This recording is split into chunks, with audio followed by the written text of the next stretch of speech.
Shalom jemaat Tuhan yang saya kasihi di dalam Yesus Kristus. Jemaat Tuhan yang ada di tempat ini dan juga di kediaman masing-masing.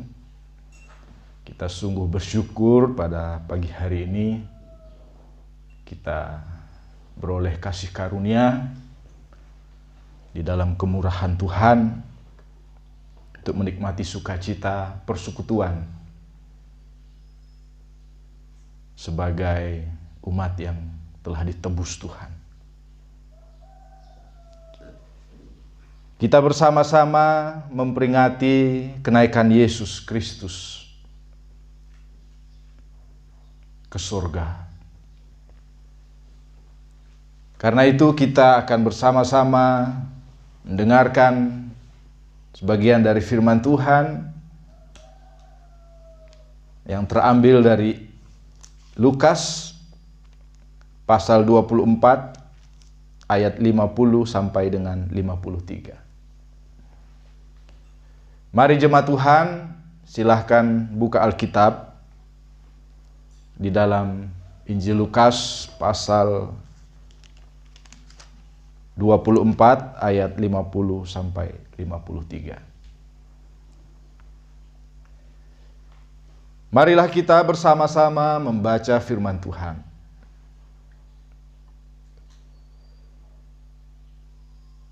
Kenaikan Yesus.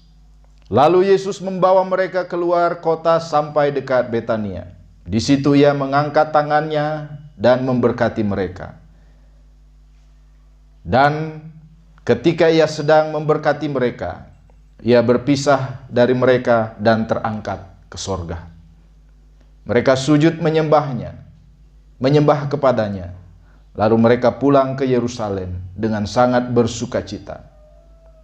Mereka senantiasa berada di dalam bait Allah dan memuliakan Allah. Marilah kita berdoa. Kami sungguh bersyukur sebab kami adalah umat ketebusan-Mu Tuhan, yang Engkau telah tebus dan merdekakan kami dari lembah bayang maut. Dan Engkau mengangkat kami kepada kemuliaan-Mu. Kami memaknainya di dalam kehidupan berserah sepanjang hidup kami Tuhan. Mengerjakannya di dalam takut akan Tuhan. Sebab kami tahu, kami percaya, kami adalah umat yang Engkau anugerahkan sukacita surga di tengah-tengah kehidupan kami. Inilah kami Tuhan berserah dan percaya firman-Mu menguatkan dan meneguhkan kami semua. Dalam nama Yesus Kristus firman yang hidup, kami bersyukur dan berserah. Amin. Jemaat Tuhan yang saya kasih di dalam Yesus Kristus. Kalau satu pertanyaan ini ditanyakan kepada kita, apakah kamu atau kita, ya, saudara sekalian sebagai orang Kristen, yakin bahwa kamu atau saudara akan ke surga? Ini pertanyaan biasa diberikan. Yakin tidak bahwa saudara akan masuk surga? Jadi dalam pelatihan Evangelist Explosion biasanya ditanyakan hal ini sebagai sebuah upaya untuk memosisikan kita bahwa kehidupan kita di bumi ini sungguh-sungguh adalah kehidupan yang mengerjakan atau menceritakan atau membangun sebuah perilaku surgawi. Sehingga kalau hal itu tidak kita kerjakan, maka ketika kita menjawab saya yakin masuk surga, itu sebenarnya sebuah keraguan atau sebuah ketidakpastian. Sebab apa? Bagaimana saya selalu katakan di dalam khotbah-khotbah saya, keyakinan kita masuk surga hanya bisa dibuktikan bahwa apakah kita memiliki Yesus Kristus dan hidup di dalam Yesus Kristus. yang adalah surga itu di bumi ini. Kalau kita sudah punya Yesus, memiliki Yesus, hidup di dalam Yesus, dalam makna bahwa kita mengerjakan tanggung jawab iman kita, hidup berserah kepada Tuhan sebagaimana khotbah minggu lalu, itulah surga. Itulah surga kita. Nah, dalam pembacaan pagi hari ini, Yesus terangkat ke surga. Kita peringati sebagai kenaikan Yesus ke surga. Dalam tradisi Kristen, dalam iman Kristen, kita memaknainya bahwa surga dan Yesus tidak bisa dipisahkan. Terus apa makna Yesus terangkat ke surga? Seolah-olah surga itu ada di sana, di mana murid-muridnya melihat ke atas dan Yesus terangkat ke surga. Diceritakan dalam Lukas. Lalu Yesus membawa mereka keluar kota sampai dekat Betania. Di situ ia mengangkat tangannya dan memberkati mereka. Dan ketika ia sedang memberkati mereka, ia berpisah. Ia berpisah dari mereka dan terangkat ke surga. Mereka sujud menyembahnya. Lalu mereka pulang ke Yerusalem dengan sangat bersuka cita. Mereka senantiasa berada di dalam bait Allah dan memuliakan Allah. Apakah ketika Yesus terangkat ke surga, ya, kemudian di sana dikatakan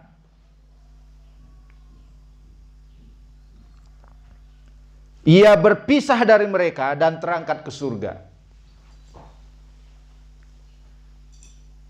Pertanyaannya, Yesus meninggalkan murid-muridnya dan Yesus ke surga. Tadi saya mengatakan surga itu adalah Yesus itu sendiri.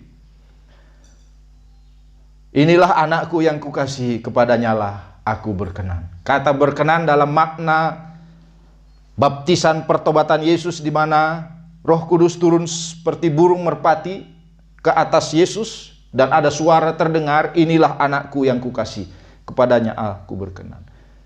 Berkenan di sini bukan pada satu sisi saja kita maknai. Berkenannya Allah kepada Yesus Kristus adalah prinsip keutuhan yang juga memaknai di dalamnya seluruh tatanan surga yang disebut dengan kasih karunia, anugerah, perlindungan, penyelamatan, pemulihan, kasih sayang Allah. Yang di dalam Yohanes 3:16 mengatakan begitu besar kasih Allah akan dunia ini. Ada pada Yesus yang disebut perkenan Allah. Jadi saya maknai di sini surga adalah perkenan Allah yang diberikan atau dianugerahkan kepada kita orang percaya hanya di dalam Yesus Kristus. Nah, pada saat ini ketika Yesus naik ke surga, berpisah dengan murid-muridnya, terangkat ke surga. Sepertinya membingungkan kita. Pada waktu Yesus ada di bumi, dia tidak ada di surga. Nanti ketika dia terangkat, baru dia ada di surga. Apakah seperti itu kita memaknai? Jangan sampai kita juga mengatakan kita ada di bumi dan kita tidak mengatakan bahwa kita tidak sedang ada di surga. Sehingga kita terjebak pada satu keadaan surga adalah sebuah tempat. Tempat yang tentunya terpisah dengan tempat kita di bumi. Di sini bumi, di sana surga. Sebab Yesus naik ke sana, ke atas. Kalau kita tanya sekarang anak-anak kita, Gea, Giska, surga di mana? Di atas. Di atas di mana? Di langit. Sebab firman Tuhan menceritakan hal ini. Yesus terangkat. Terangkat berarti ya, terangkat ke surga. Kata terangkat itu naik dia. Kalau di film-film kita saksikan murid-muridnya berkumpul di suatu tempat di padang. Kemudian dia melihat ke atas Yesus sambil seperti memberkati ya, seperti ini tangannya. Kemudian dia naik ke surga dan kemudian lenyap. Surga ada di sana. Kita ada di bumi. Pertanyaannya, ketika Yesus terangkat ke surga, sekarang apakah kita yang sudah menerima dan percaya Yesus Kristus kehilangan surga itu? Atau kita tidak ada di dalam surga itu? Jadi saudara yang saya kasih di dalam Yesus Kristus, bukanlah seperti demikian keadaannya. Meskipun firman Tuhan menegaskan, aku mengutus rohku, yaitu Roh Kudus. Aku tidak meninggalkan kamu sebagai yatim piatu, tetapi aku mengutus rohku. Dialah roh penghibur, roh penguat, roh penolong. Dia akan menguatkan, meneguhkan, dan menunjukkan kepadamu hal-hal yang tidak kau ketahui. Dan semua hal itu terkait dengan prinsip berkehidupan di dalam surga. Jadi, ketika firman Tuhan mengatakan ia berpisah dari mereka dan terangkat ke surga, makna surga ini adalah realitas atau keadaan atau situasi yang disebut dengan penyertaan Allah, kekuatan Allah, perlindungan Allah, kasih sayang Allah, yang dimaknai sebagai penyembahan kepada Allah. Aku kembali kepada Bapa untuk menyiapkan tempat bagimu. Kata tempat di sini adalah sebuah hubungan yang terus-menerus. Maka pada bagian yang lain firman Tuhan mengatakan kita memiliki pengantara kepada Bapa, yaitu Yesus Kristus. Pengantara di sini menjelaskan tentang hubungan yang tidak terputus. Surga adalah sebuah hubungan, sebuah keadaan hidup berserah, menyembah yang tidak terputus. Dan itu dipertanggungjawabkan pada prinsip hidup dan tinggal di dalam Yesus Kristus. Ketika Yesus naik ke surga, ini justru menghadirkan sukacita dan membenarkan prinsip keyakinan kita sebagai orang Kristen. Bahwa kekristenan itu bukan hanya selesai pada pertanggungjawaban iman di bumi ini, tetapi pertanggungjawaban iman kita akan terus berlanjut pada prinsip kemuliaan. Akan terus berlanjut pada prinsip kemuliaan. Ini yang kita maknai sebagai kehidupan kekal. Karena itu, menegaskan surga di dalam kehidupan kita adalah kehidupan kekal yang Allah Bapa anugerahkan kepada kita di dalam Yesus Kristus. Dan ketika Yesus terangkat ke surga, bukan berarti surga tidak ada dalam kehidupan kita. Tetap ada di dalam kehidupan kita. Tapi di sini menegaskan bahwa sebuah keadaan, sebuah kenyataan bahwa Yesus yang adalah surga itu tidak meninggalkan kita. Dia selalu ada buat kita. Sebab di dalam surga itu yang disebut dengan dinamika atau sebuah keadaan penyembahan. Murid-muridnya tidak lagi melihat Yesus secara fisik nyata ada di dalam kehidupannya di tengah-tengah bumi ini. Tetapi murid-muridnya, mereka sujud menyembah kepadanya, lalu mereka pulang ke Yerusalem dengan sangat bersukacita. Inilah makna surga yang sesungguhnya.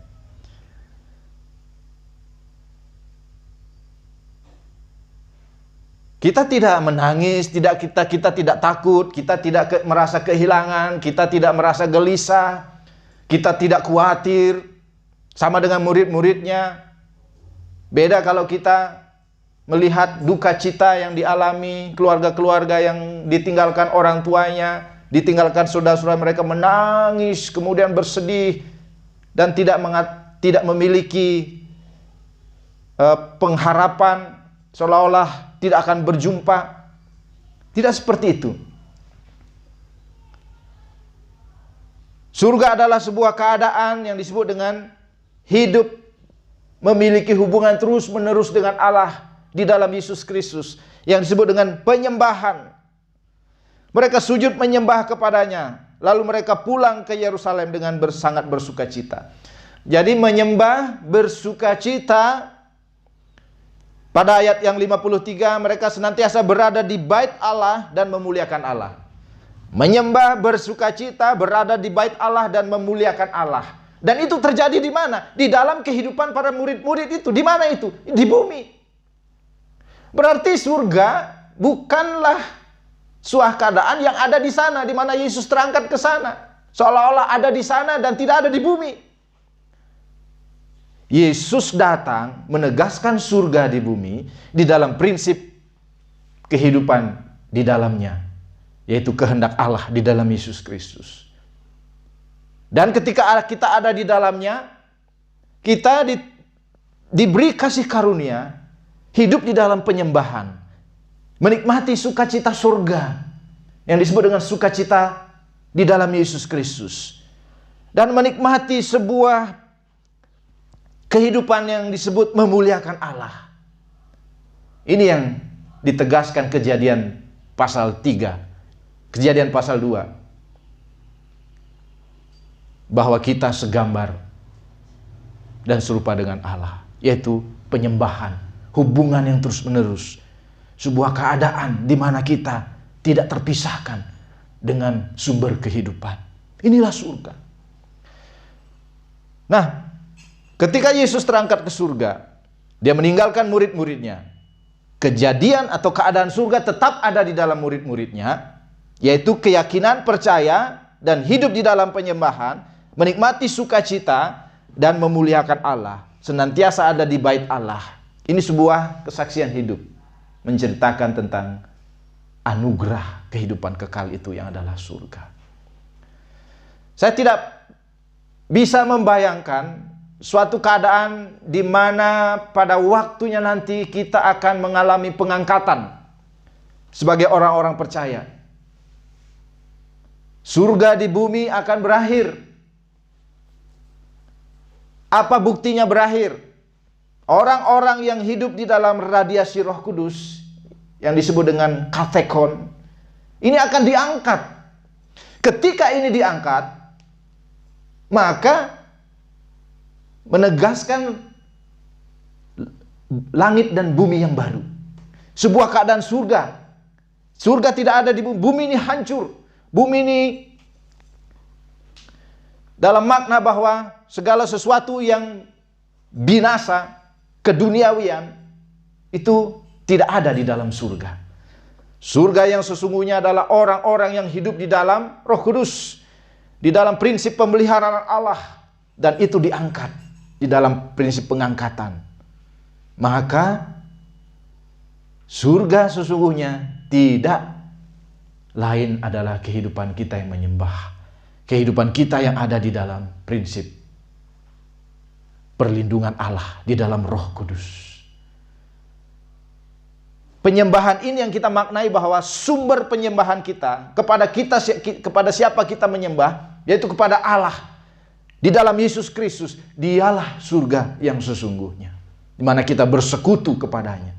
Sehingga keterpisahan kita sebagai murid-murid Yesus dengan Yesus yang terangkat ke surga bukanlah sebuah keadaan bahwa kita kehilangan surga itu.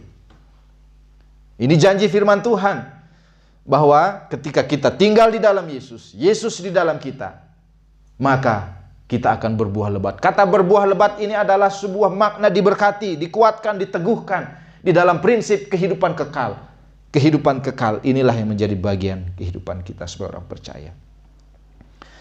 Karena itu saudara-saudara yang saya kasih di dalam Yesus Kristus, justru sukacita kita melimpah di dalam prinsip surga yang adalah sujud menyembahnya, menikmati sukacita, hidup di dalam bait Allah yang adalah memuliakan Allah. Mari kita kerjakan hal ini di dalam tanggung jawab iman kita sebagai orang percaya.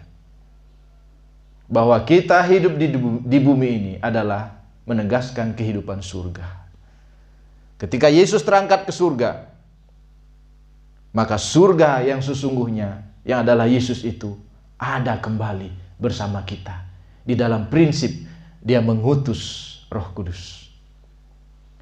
Nah, perjumpaan kita di dalam surga bersama Yesus di dalam Roh Kudus adalah prinsip keutuhan, prinsip sukacita surgawi bagi hidup kita. Berkaryalah terus di dalam iman, sebab tidak sia-sia hidup kita, tidak sia-sia keyakinan kita, tidak sia-sia apa yang kita kerjakan di dalam hidup Kristen kita sebagai orang percaya. Sebab di dalamnya kita mengerjakan prinsip-prinsip kehidupan surga di bumi. Hanya di dalam Yesus Kristus, di dalam kuasa firman-Nya, dalam pimpinan dan pertolongan Roh Kudus, kita terus dimampukan untuk memiliki kehidupan yang memuliakan Allah, kehidupan yang menyenangkan Allah, kehidupan yang mensyukuri segala kasih sayang, berkat, sukacita, penghiburan, kekuatan yang bersumber dari Allah. Marilah kita berdoa.